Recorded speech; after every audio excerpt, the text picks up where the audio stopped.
নমস্কার বন্ধুরা, আমাদের ইউটিউব চ্যানেলে আপনাদের সবাইকে জানাই আন্তরিক স্বাগতম। বন্ধুরা, আজ আমি আপনাদের জন্য নিয়ে এসেছি এক অসাধারণ শিবপুরাণের কাহিনী। এই কাহিনী থেকে আপনি জানতে পারবেন কেন ভালো মানুষেরা প্রায়ই দুঃখে থাকে, অথচ পাপী ও ভণ্ডরা পাপের বোঝা থাকা সত্ত্বেও আনন্দে ঘুরে বেড়ায়। আপনি আরও বুঝতে পারবেন যে ঈশ্বর আপনার জীবনে যা করেন তা সবসময় আপনার মঙ্গলের জন্যই করেন। তাই আমাদের উচিত প্রতিটি মুহূর্তকে ঈশ্বরের দান হিসেবে গ্রহণ করা, তার প্রতি আস্থা রাখা এবং সেই অনুযায়ী জীবন যাপন করা। কাহিনীটি শুরু করার আগে আমার আপনার কাছে একটি বিশেষ অনুরোধ, দয়া করে কাহিনীটি মনোযোগ দিয়ে সম্পূর্ণ শুনুন। এটি কোনো সাধারণ কাহিনী নয়, এটি শিবপুরাণের এক মূল্যবান শিক্ষা। স্বয়ং ভগবান শিব বলেছেন যে যারা এই কাহিনী মন দিয়ে শুনবে তারা অবশ্যই শুভ ফল লাভ করবে এবং তাদের 100 পাপ থেকে মুক্তি মিলবে। তাই বন্ধুরা, কাহিনীটি অর্ধেক শুনে ছেড়ে দেবেন না, ভিডিওটি শেষ পর্যন্ত মন দিয়ে শুনুন এবং শিবপুরাণের এই মহান শিক্ষাকে নিজের জীবনে গ্রহণ করুন। ঈশ্বর সবার জন্যই ভালো কিছু ভেবে রেখেছেন, আমাদের শুধু নিরন্তর কর্ম করে যেতে হবে, সৎ ভাবনা আর সৎ চিন্তা নিয়ে। ভগবানের প্রতি অটুট বিশ্বাস আর ধৈর্য রাখতে হবে, কারণ সৎ ভাবনা ও চিন্তার মাধ্যমে নিরন্তর কর্ম করে যাওয়া মানুষরাই বাবা ভোলানাথের কাছে সবচেয়ে প্রিয়, তারাই বাবা ভোলানাথের কৃপা লাভ করেন। ওম নমঃ শিবায়। একটি শহরে বাস করতেন এক অসুস্থ বিধবা মহিলা। তার 3টি ছোট ছোট মেয়ে ছিল। বহুদিন আগেই তার স্বামী মারা গিয়েছিলেন। সেই অসুস্থ মহিলার ওপরই পড়ল তার 3 সন্তানকে মানুষ করার দায়িত্ব। কি করবেন, কোথায় যাবেন, কিছুই বুঝতে পারছিলেন না তিনি। তার শরীর এতটাই ভেঙে পড়েছিল যে কোনো কাজ করার সামর্থ্যও ছিল না। উপরন্তু সমাজের উল্টোপাল্টা কথা তাকে আরও ভেঙে দিয়েছিল। দরিদ্র অসহায় মহিলার পাশে দাঁড়ানোর মতো কেউ ছিল না, কিন্তু তবুও তিনি তার মেয়েদের দেখাশোনা করতেন, তাদের জন্য বেঁচে থাকার চেষ্টা করতেন। স্বামীর অভাববোধ এবং তার প্রতি ভালোবাসার দুঃখে তিনি আরও অসুস্থ হয়ে পড়লেন। কিভাবে সন্তানদের লালন পালন করবেন, এই চিন্তায় দিন কাটত তার। একদিন তার স্বাস্থ্যের এমন অবনতি হয় যে তার জীবনের শেষ সময় ঘনিয়ে আসে। ঠিক সেই মুহূর্তে ধর্মরাজের দেবদূত পৃথিবীতে এসে উপস্থিত হন তার জীবন নিয়ে যাওয়ার জন্য। কিন্তু পৃথিবীতে এসে তিনি এক হৃদয়বিদারক দৃশ্য দেখলেন। মাটিতে শুয়ে রয়েছেন সেই অসহায় মা, তার মেয়েরা তাকে জড়িয়ে ধরে কাঁদছে। 3টি ছোট্ট মেয়ে তাদের মায়ের মাথার কাছে বসে ফুপিয়ে ফুপিয়ে কাঁদছে। এই দৃশ্য দেখে দেবদূতের হৃদয় পাথরের মতো ভারী হয়ে গেল, করুণায় তার চোখ ভিজে উঠল। তিনি ভাবলেন, এমন অসহায় মা, এমন নিষ্পাপ সন্তানদের ছেড়ে কিভাবে তার প্রাণ কেড়ে নেব। এবং সেই মেয়েরা কাঁদতে কাঁদতে তাদের মাকে জাগানোর চেষ্টা করছিল। অসহায় কান্নার সেই দৃশ্য দেখে দেবদূতের মন ভারী হয়ে গেল। তিনি ভাবলেন, ওদের বাবা তো আগেই মারা গিয়েছেন, যদি এই মহিলার জীবনও নিয়ে যায় তাহলে এই 3 নিষ্পাপ মেয়ে কার উপর ভরসা করবে, কে তাদের দেখাশোনা করবে। এই কথা ভেবে দেবদূত মহিলার প্রাণ না নিয়ে সেখান থেকে ফিরে আসেন। তিনি জানতেন ঈশ্বর যা করেন তা মঙ্গলের জন্যই করেন, কিন্তু তার হৃদয় এতটাই নরম হয়ে গিয়েছিল যে সেই অসহায় পরিবারকে ছেড়ে আসতে পারলেন না।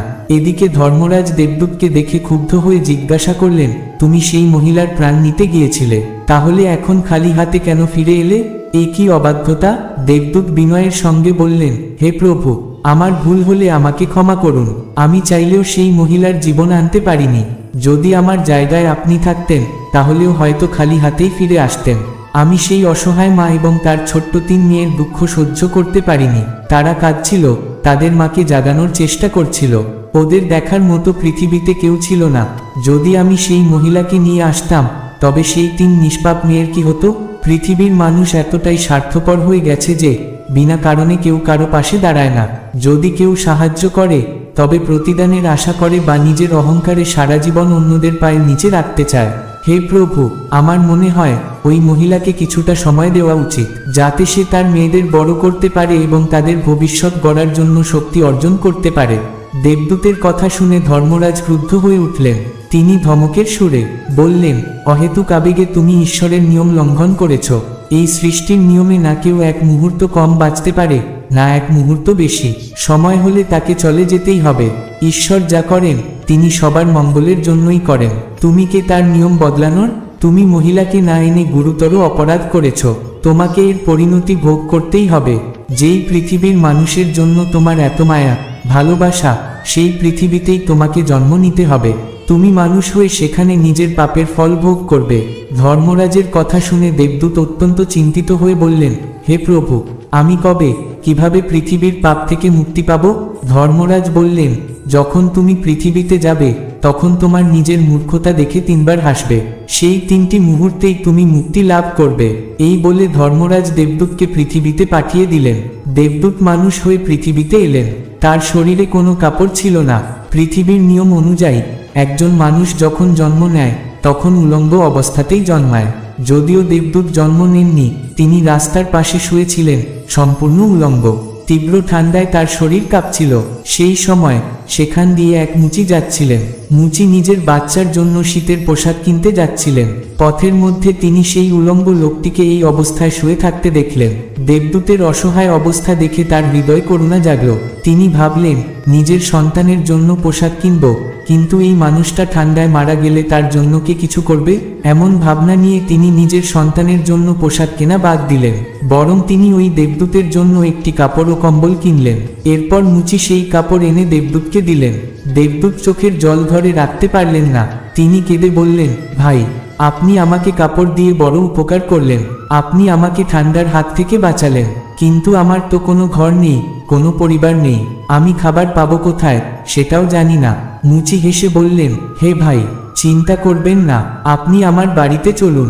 আমি আপনাকে নিজের পরিবারের একজন সদস্য হিসেবে গ্রহণ করব। আপনার সব দায়িত্ব আমার। এমন কথা শুনে দেবদূত বিস্মিত হলেন। তিনি ভাবলেন, এত বড় হৃদয়ের মানুষও পৃথিবীতে আছে। এরপর সেই মুচি দেবদূতকে নিজের বাড়িতে নিয়ে গেলেন। এদিকে মুচির স্ত্রী দেখতে পেলেন যে তার স্বামী বাচ্চার জন্য কাপড় তো আনেনি, উল্টো এক অপরিচিত লোককে বাড়িতে নিয়ে এসেছে। এই দেখে তিনি রেগে গিয়ে স্বামীর সঙ্গে ঝগড়া শুরু করে দিলেন। তাছাড়া গালিগালাজ করতেও দ্বিধা করলেন না। মুচির স্ত্রীর এমন ব্যবহার দেখে দেবদূত জোরে হেসে উঠলেন। মুচি অবাক হয়ে বললেন, আরে ভাই, তুমি হেসে উঠলে কেন?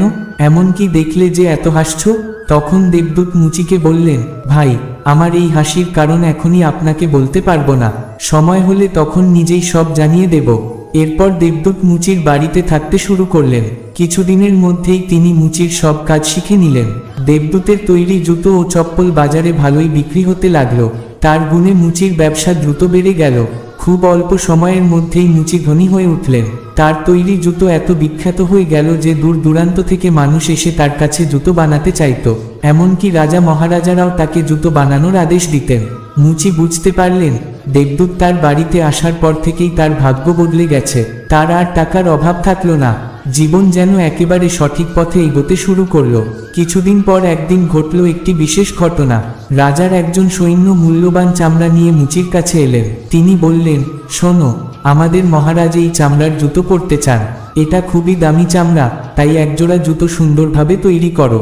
মনে রেখো, এই চামড়ার একটুও যেন নষ্ট না হয়, আর ভুলেও যেন এর চপ্পল তৈরি করো না। এটা শুধু জুতো তৈরির জন্যই দেওয়া হলো। এই কথা বলে সৈন্য চামড়া দিয়ে সেখান থেকে চলে গেলেন। সৈন্য চলে যাওয়ার পর মুচি দেবদূতকে ডেকে বললেন, দেখো ভাই, রাজা আমাদের উপর ভরসা করেছেন। এই চামড়া খুবই মূল্যবান, এর অপচয় যেন না হয়। আর এর থেকে ভুলেও চপ্পল বানাবে না, শুধু জুতোই তৈরি করতে হবে। সবকিছু খুব ভালোভাবে তৈরি করো। মুচি দেবদূতের উপর বিশ্বাস রেখে তার সব কথা বুঝিয়ে দিলেন এবং বলো, এটা রাজার কথা, এতে যেন কোনো ভুল না হয়। চামড়াও কম আছে, তাই চামড়া যেন নষ্ট না হয়। জুতোর কথা যদি বলে থাকে তাহলে জুতোই বানাতে হবে। যদি চপ্পল তৈরি করা হয় তাহলে ওই রাজা আমাদের থেকে আরো ভয়ঙ্কর শাস্তি দেবেন। মুচি এত বোঝানোর পরেও দেবদূত চামড়ার চপ্পল তৈরি করলো। চপ্পল দেখে মুচির বুক কেঁপে উঠল। মুচি দেবদূতকে বকাঝকা করতে লাগলো, এমনকি লাঠি নিয়ে তাকে মারতেও ছুটে গেল। মুচি বলল, ওরে মূর্খ, তোকে বারবারই বলেছিলাম জুতো বানাতে, তুই কিনা শেষে চপ্পল বানালি। এখন রাজা আমাদের ছাড়বে না, তুইও মরবি, আমিও মরব, আর আমার পরিবারের লোকদেরও ফাঁসি দেবে রাজা। মুচিকে এত দুঃখিত দেখে দেবদূত খিলখিল করে হাসতে লাগলো। মুচি রেগে বলল, ওরে মূর্খ, কাজ নষ্ট করে এখন হাসছিস কেন? আরে দেখ, রাজার সৈন্যরা জুতো নিতে এসে গেছে। এই সময় রাজার সৈনিক এসে বলল, হে মুচি ভাই, গতকাল যে চামড়া দিয়ে গেছিলাম সেটা দিয়ে চপ্পল বানিয়ে দিয়েছেন তো? রাজার জন্য আর জুতো নয়, চপ্পলই লাগবে। রাজা সাহেবের মৃত্যু হয়েছে, আর আমাদের প্রথা অনুযায়ী মৃত ব্যক্তিকে চামড়ার চপ্পল পরিয়ে শেষ যাত্রায় নিয়ে যাওয়া হয়।